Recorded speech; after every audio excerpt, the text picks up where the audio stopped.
Le collaborateur connecté. Pour améliorer sa sécurité avec la solution Oracle IoT Connected Worker. Nous sommes dans le tableau de bord de la solution qui permet un accès direct aux différentes informations disponibles par simple clic sur l'indicateur correspondant. Il est typiquement utilisé par un chef de projet, voire un chef d'équipe. La solution est organisée par projet avec la possibilité d'une visite globale sur tous les projets. Ici, un entretien majeur du site de Colombes du 11 février au 31 mai. Ce projet comporte 3 emplacements, un emplacement principal, la zone de stockage, et 2 sous-emplacements, la zone de refroidissement, où la vue détaillée donne une vision complète de l'emplacement. Il n'est pas dangereux, 3 collaborateurs y sont affectés et on a la liste de tous les incidents qui ont été répertoriés sur cet emplacement. Le second emplacement, dit la piscine, est un emplacement dangereux où là aussi on liste l'ensemble des incidents qui ont été répertoriés pour cet emplacement. En sélectionnant l'indicateur dangereux, on peut accéder aux informations détaillées qui font le danger de la zone piscine, avec les actions associées, ne pas entrer, et la description de la raison pour laquelle la zone est dangereuse. On constate qu'un utilisateur est présent sur site et connecté. Allons voir de qui il s'agit. C'est Asiatou, notre collaboratrice, qui est présente dans la zone de stockage et de refroidissement. Asiatou est une collaboratrice connectée. Elle dispose du gilet 442 qui va la prévenir en cas de danger en clignotant. Elle est également équipée du capteur multisensor Ambient Air qui mesure la pression, la température, la luminosité et l'accélération pour permettre de connaître ses conditions de travail, mais aussi d'identifier une chute éventuelle. Enfin, le capteur de rythme cardiaque B-Secure qui permet de suivre son niveau de stress, mais aussi de l'authentifier. L'intégration de ce capteur dans la solution étant en cours de validation, nous utiliserons un simulateur avec des données réelles. François, le chef de projet, vient d'arriver sur site et de se connecter en utilisant l'application smartphone qui est fournie. Avec cette application, il peut visualiser les compagnons présents, comme ici à Asiatou, mais aussi être notifié en cas de problème ou visualiser et déclarer les zones de danger. Nous allons maintenant traiter notre premier cas d'usage qui est le positionnement temps réel du collaborateur pour prévenir la pénétration dans une zone non autorisée ou dangereuse. Dans notre cas, Asiatou continue à travailler et entre dans la zone piscine auquel elle n'a pas le droit d'accéder. Ce qui va déclencher un incident au niveau du système dans lequel on va répertorier la date et l'heure de l'incident, ainsi que la position géographique, et déclencher le clignotement de son gilet, comme on peut le constater, pour la prévenir qu'elle est rentrée dans une zone non autorisée.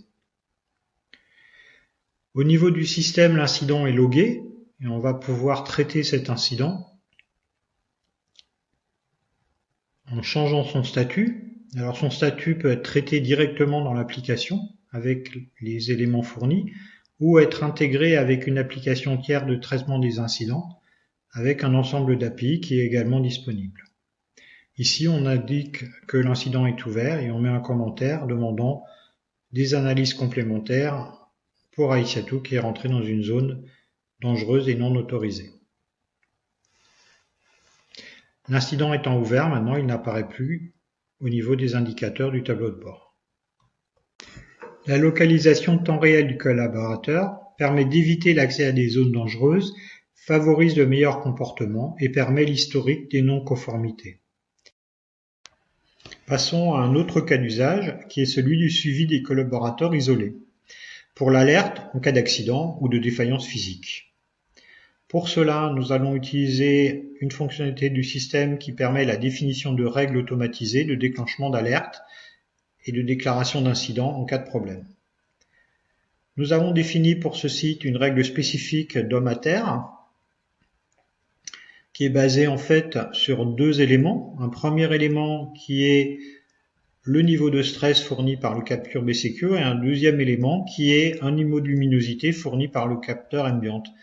Ce capteur pourrait utiliser une accélération pour détecter une chute, mais comme on ne voulait pas que notre collaboratrice se blesse pour la démonstration, on utilise simplement la luminosité. En cas donc de déclenchement de l'alerte, l'incident est logué et une notification est envoyée à tous les collaborateurs présents ainsi qu'au manager automatiquement.